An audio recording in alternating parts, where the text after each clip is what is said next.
All right, so we're in chapter 1. Chapter 1 is pretty short for us because it's just pre-algebra. So we're going to fly through it. I'm going to do all of chapter 1 notes in this video. In class, we're splitting it up in 2 days.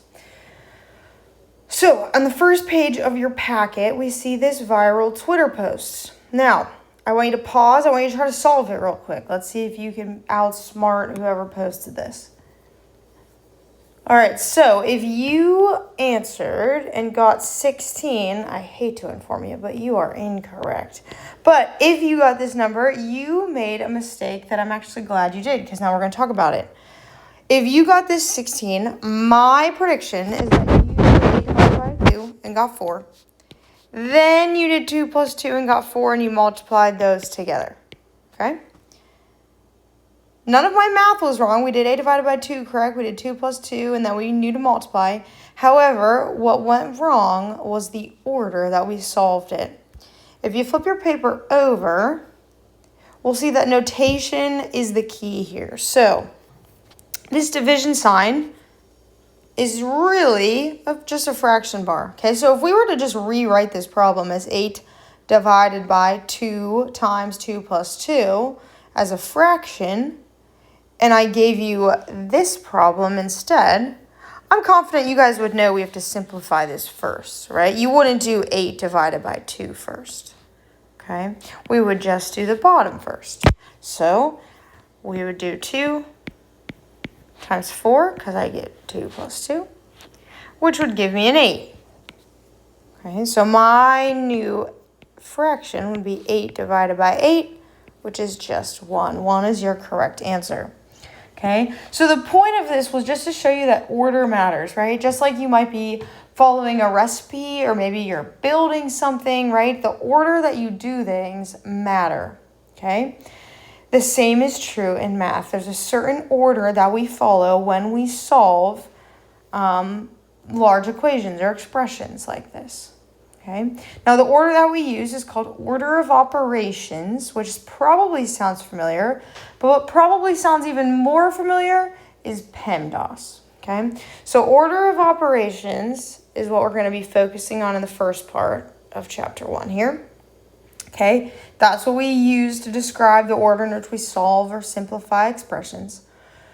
The little acronym we use to help us remember the order is PEMDAS. Now, you might have heard, please excuse my dear Aunt Sally. I've heard other fun ones. Or you might just remember PEMDAS, okay? So make sure you copy this order down somewhere. Let me reveal what they stand for as a reminder, okay? So we have parentheses, then we solve exponents, then multiplication, division, addition, and subtraction, okay? So this is the order. We obviously start up here with P. That's our first step. We start with our parentheses. All right, now these steps we use whenever we're given a problem such as this one. Okay, so I give you an expression. There's a lot happening in there. Where on earth do I even begin? Think PEMDAS. Okay, so let's talk about each of these for a second. So parentheses. There's a couple different ways you'll see parentheses here.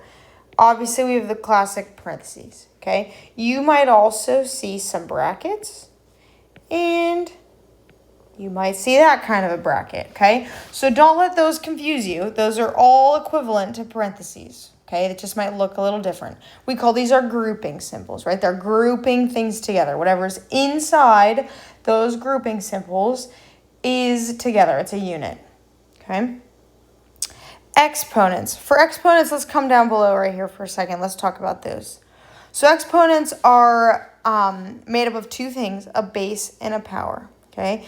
An exponent's going to tell us how many times the base is used as a factor, okay? So we have a base, which is our big number. Obviously, it's the number on the bottom. And then we have our power being the exponent itself. So you could say I have 2 to the power of 4. You could say I have a base 2 with a power of 4.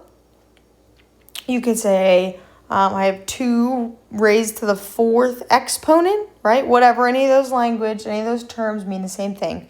All it means is I'm going to multiply 2 by itself 4 times. So I'm going to have 4 2's, 1, 2, 3, 4, and I'm going to multiply them. by each other. Okay, so you could do this by hand or you could just use your calculator.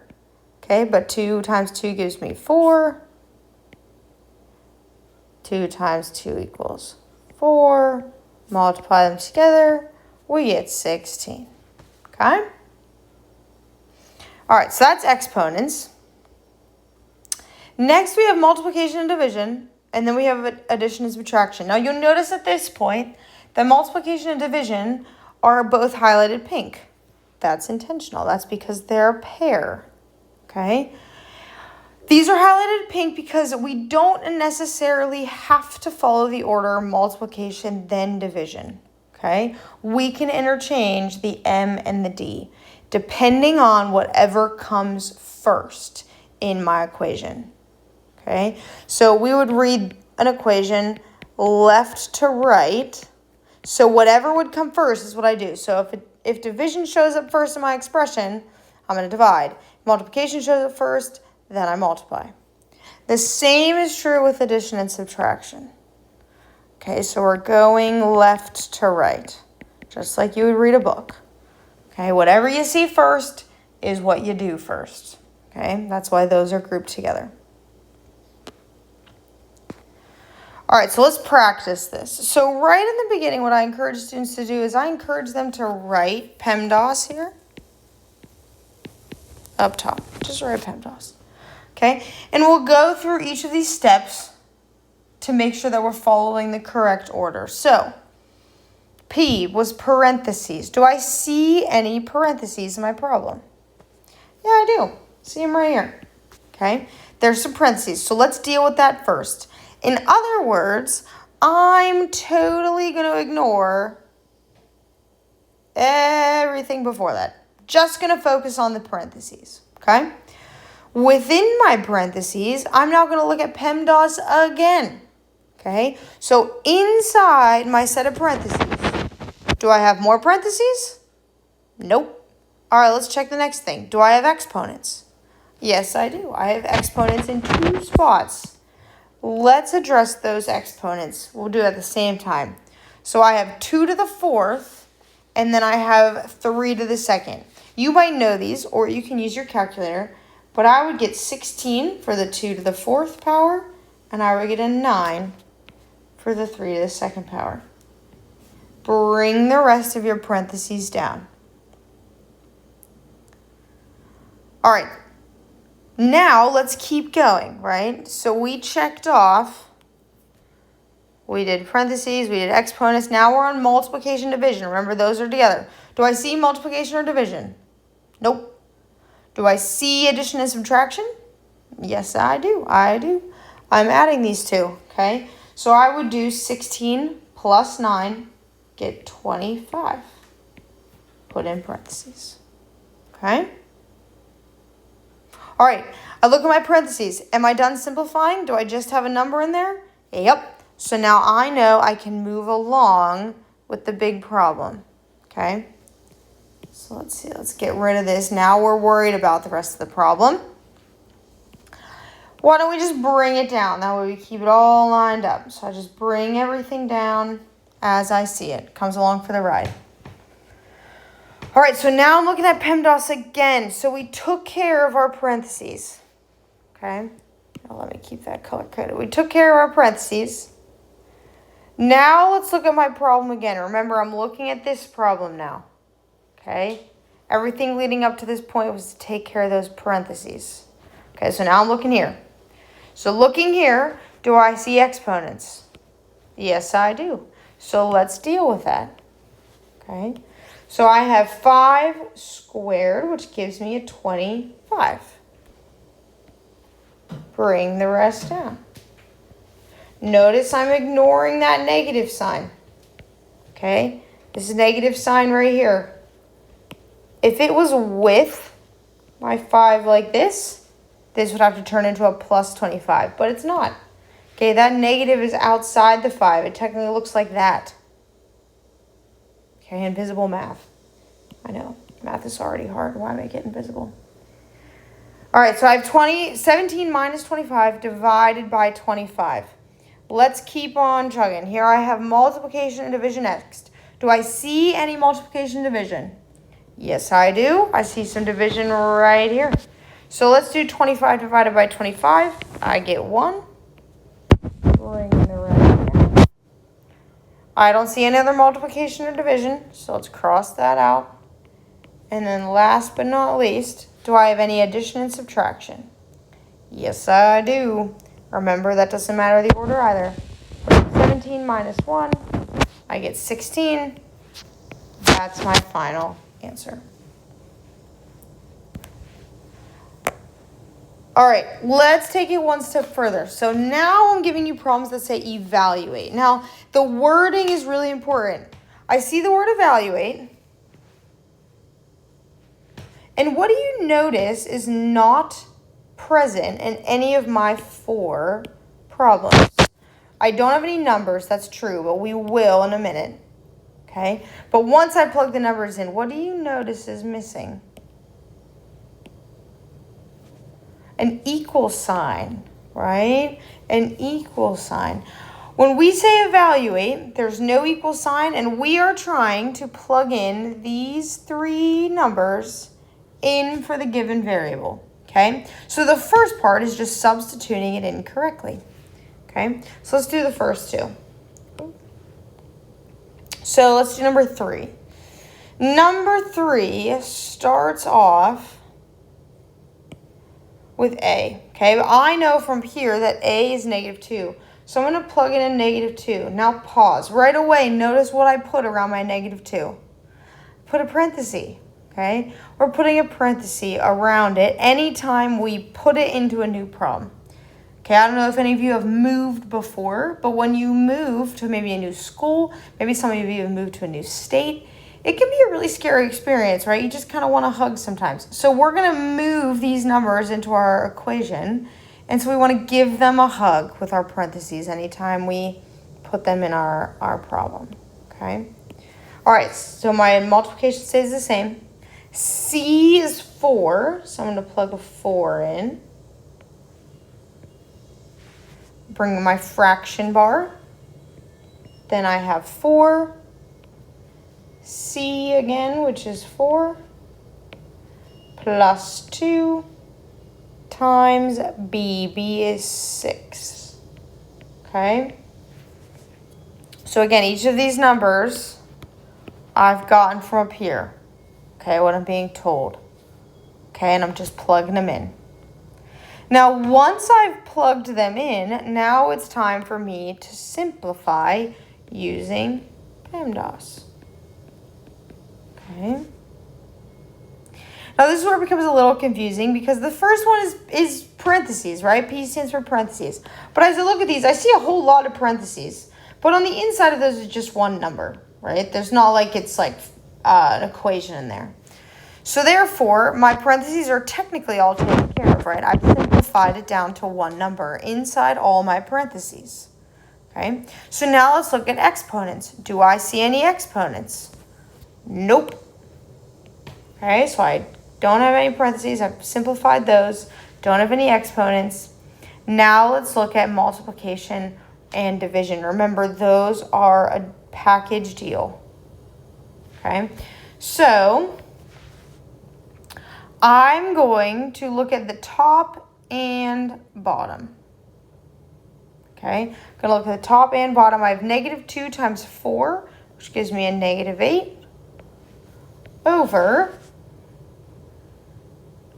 And then in the bottom, I have 4 times 4, which gives me 16, plus 12. Okay, so 16 plus 12. Now, you might be saying, hold up, I thought that the fraction bar was a division sign. You're correct, it is. However, one last thing that I forgot to mention before. When we have something in the bottom, there's an invisible set of parentheses around them. Meaning, though you're always going to simplify the top and then simplify the bottom before you divide.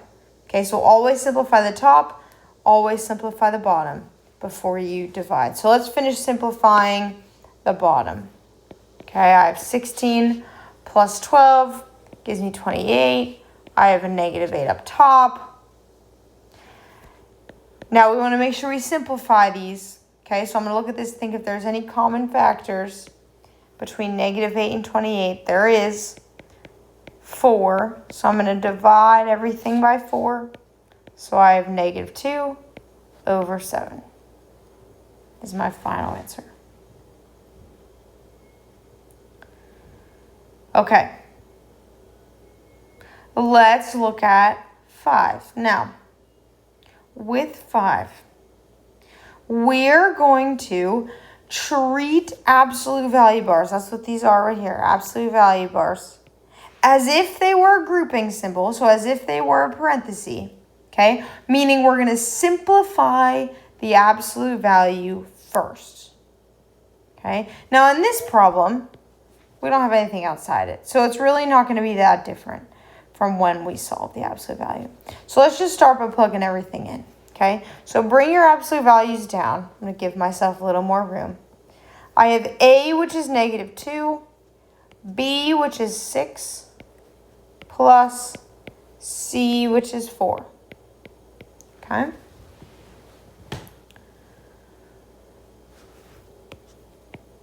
Here's our PEMDAS. Okay, so now let's simplify this. So do I have any parentheses inside my absolute values? No. Okay, so I don't have that. Any exponents? Nope. Multiplication or division? Yep.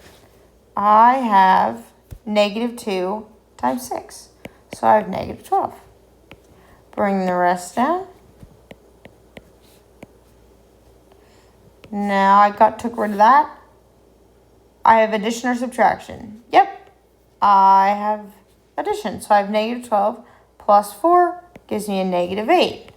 Now, the most common thing that I see that happens to students is at some point along the way, our absolute value bars disappear. We just forget to write them. I don't know if it's like we just get too mixed up with what's going on the inside that we forget it, or if we're just being lazy. Not sure. Definitely keep it with you as you go, because as we get to the end here, remember, absolute values are the distance from 0. So what would this answer be? Well, it would become a positive 8. Okay? So always simplify your absolute value bars after you've gotten one number on the inside. All right, go ahead. I want you to try the next two. You can pause the video. All right, hopefully you had a chance to finish. Let me reveal the answers so you can check your work.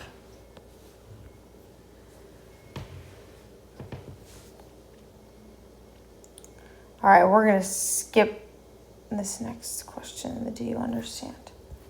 All right, skip past the next two. That's going to be an in-class activity till we get to the next page, okay? Page 7. On page 7, we see a word bank up top. And we see all these different blanks. You'll see it with next to our words, addition, subtraction, multiplication, division. So remember, this is the latter part of PEMDAS. All right, using here, I want you to pick whatever words you think match this operation the best. Addition, subtraction, multiplication, division. All right, hopefully you got a chance to finish. Reveal our answers. Addition would be sum or more than. If we need to do subtraction, you might see the words less or different. Multiplication, you might see the words times and product. In division, we see quotient and divided by. And there's obviously more words than this. For example, with addition, you might see the word greater, okay, or greater than. Things like that, okay? So this isn't like the ultimate list, right? We can have more added. All right, so now we're going to come here. We're going to write the expression for each of the following phrases, okay? So for the first one, I have 32 more than a number n, okay? So first of all, I'm going to identify my keyword here, more than, which tells me I'm going to be using addition, okay?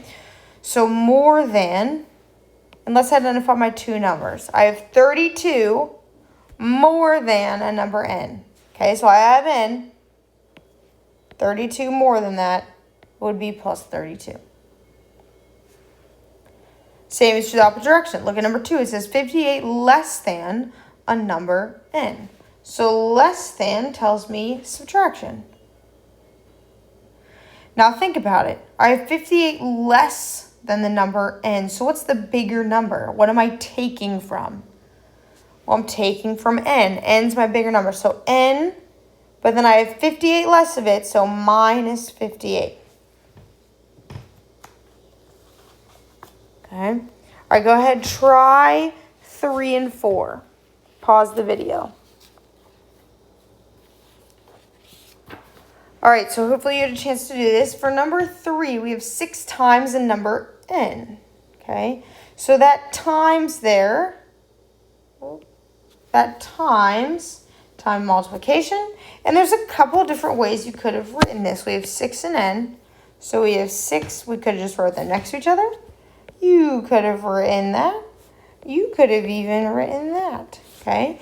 But it's a good habit to get into now. We always put our number out front when we do multiplication. Okay? It just is neater. It looks a little nicer. Okay? And n times 6 is no different than 6 times n. Okay, it's the same number. So order doesn't necessarily matter when we write it. Number 4 is the quotient of 18 and a number. Okay, now I'm not sure how you wrote this one, but when we do division, we always write them in order, number, and then the second number. So whatever number is first comes first. Okay, so we have 18, let me get my purple out again, divided by n. You also could have written 18 divided by n, okay, or 18 divided by n. All of those bars and symbols mean division. Okay. Now for 5 and 6. They're a little more wordy. We have 3 numbers going on. We have an 8, we have an x, and we have a 4. Okay. So for this one, let's just pick out the key terms that I see. So we have less than, which is a minus. And then we have a product, which is a multiplication. So we have 8 less the product of a number x and 4. Okay. Now when we see this, I'm going to look at the latter half of my problem. Okay. So in other words, I'm going to ignore this part. The product of a number x and 4. How would I write that? Well, product tells me multiplication. So I would just do 4x. Okay? 4x. Now let's look at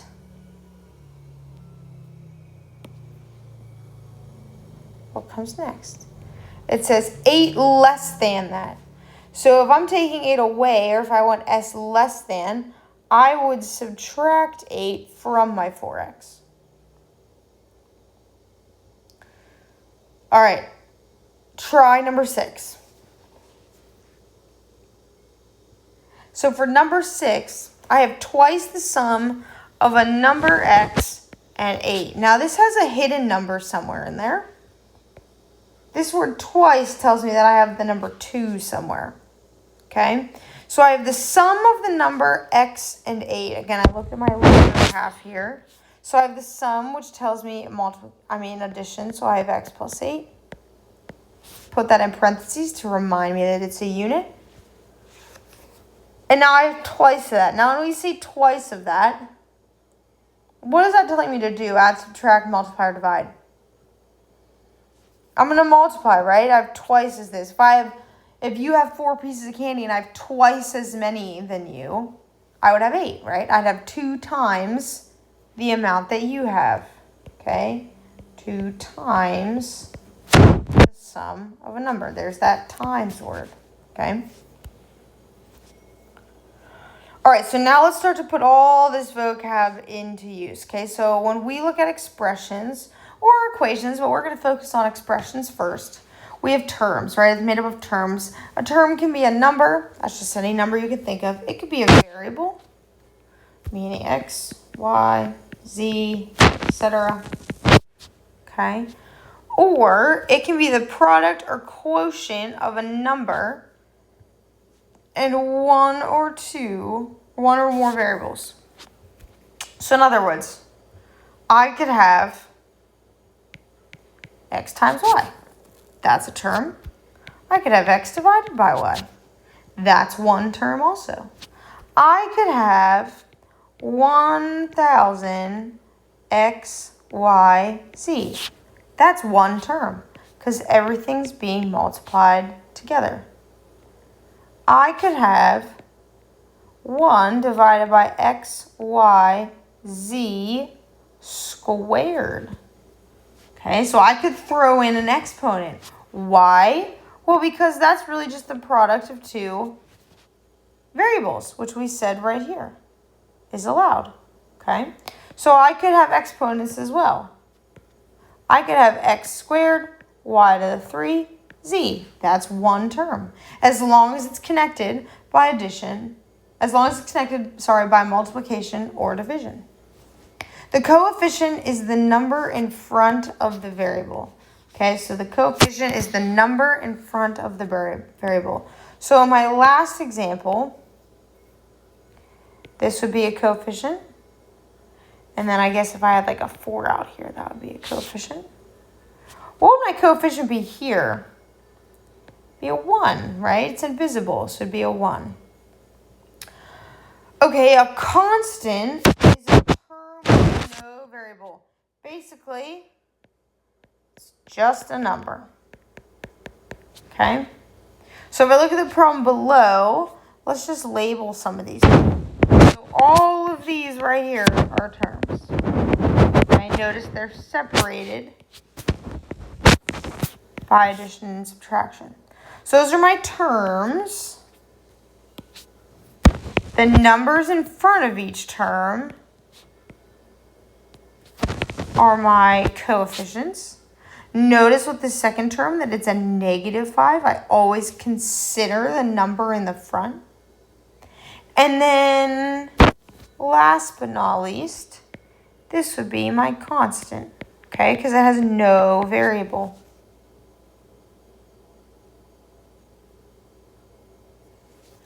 Okay.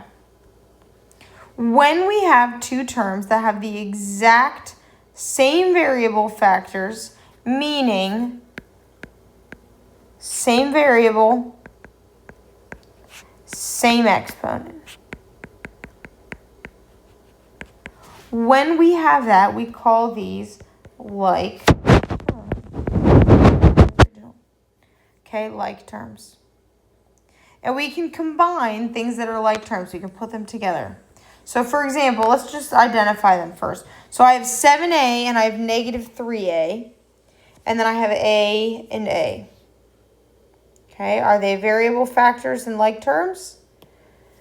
Yeah, they both have just an a. Okay, the exponent on this a is technically a 1. Okay, so this passes, right? Those are like terms. Look at the next one. Both have x to the power of 2. Okay, because it's the same variable and the same exponent, it passes. Look at the next one. My first term has 6ab and the second term is -2a. Are those the exact like term? No, they're not. Look, this one has a b and this one doesn't. Because that's the case, these are not like terms. Okay, they have to be exact. We're picky on that. Look at the next one. Same variables, same exponents. Well, hold up. I see that. Look, we've got an x and an x. We've got a y and a y. And then we have a 2 and a 1. Oh. We see a 2 there. Now, I kind of gave it away with that last little piece there. It matters what variable has the exponent. Let me say that again. it matters what variable has the exponent. So for example, here in the first one, my exponent's on the y. Okay, my exponent's on the y here. As opposed to this one, my exponent is on the x. So those are not identical. They are not the same. So therefore, they are not like terms. All right. So last little one here. Okay, let's just simplify these like terms by combining them. So I'm going to look at my terms. Remember, my terms are anything that's separated by an addition or subtraction. So here I have these. What is my coefficient technically on this y? A -1. Okay. Once I have that, when we combine like terms, my term itself will never change. Okay, so it's going to be a y. It doesn't become y squared. It doesn't become a 2y. Okay, because there's two of them. However, I'm going to subtract 3 minus 1. 3 minus 1 gives me 2. So that's my answer. Fully simplified. Let's look at the next one. So for the next one, I look to see if I have the same exact variables. Yep. Do I have the same exact exponents on them? Well, I have a 4 and a 4, so yeah. Okay, so same variables, same exact exponents and placements. So now it's time for us to simplify by combining these. Okay, so we're going to do -7 minus 5. -7 minus 5 gives me -12. Then I leave my variables and exponents alone. All right, try number 3 on your own. Pause the video. All right, hopefully you had a chance to finish. Here's what we should have gotten. Now notice I stopped. Why did I stop? Why do I not just have one term? Well, it all comes down to the exponent. Look, here the 3 is on the y. Here the 3 is on the z. So these are not like terms. Okay?